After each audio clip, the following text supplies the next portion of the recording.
ఫ్రెష్గా అప్పటికప్పుడే వేడివేడిగా పునుగులు ఎలా చేయాలో చెప్తాను. ముందుగా ఒక కప్ బియ్యంని కడిగి పెట్టి ఆ బౌల్లో కొంచెం హాట్ వాటర్ పోసి 15 నిమిషాలు ఉంచాలి. ఒక మీడియం సైజ్ పొటాటోని చెక్కు తీసుకొని ఇలా 4 పీసెస్గా కట్ చేసుకొని ఉడకపెట్టుకోవాలి. ఈలోపు ఒక ఆనియన్, 2 మిర్చి, 2 రెమ్మల కరివేపాకు, 1 ఇంచు అల్లం, కొంచెం కొత్తిమీరని కట్ చేసి పెట్టుకోండి. బాయిల్ అయిన పొటాటో చల్లారడానికి కొంచెం కూల్ వాటర్ని పట్టుంచుకోండి. నెక్స్ట్ ఈ 15 నిమిషాలు నానబెట్టిన బియ్యాన్ని వడకట్టి మొత్తం ఒకేసారి మిక్సీలో వేసి బ్లెండ్ చేయండి.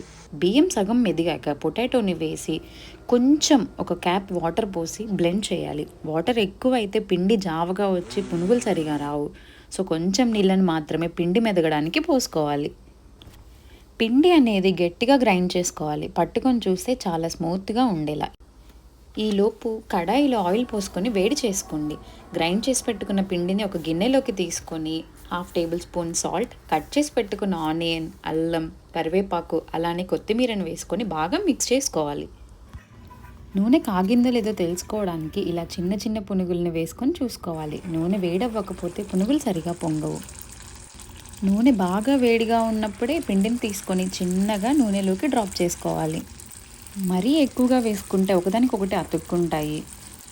ఇలా వేసుకున్న తర్వాత మంటని మీడియం ఫ్లేమ్లో పెట్టుకొని ఒక 40 సెకండ్లు అలానే కదిలించకుండా ఉంచాలి.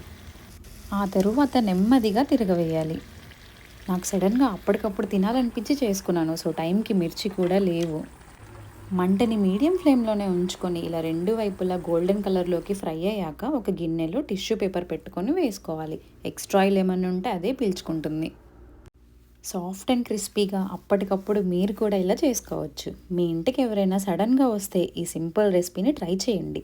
మీరు కూడా ట్రై చేసి ఎలా వచ్చాయి కమెంట్స్లో చెప్పండి. Thank you.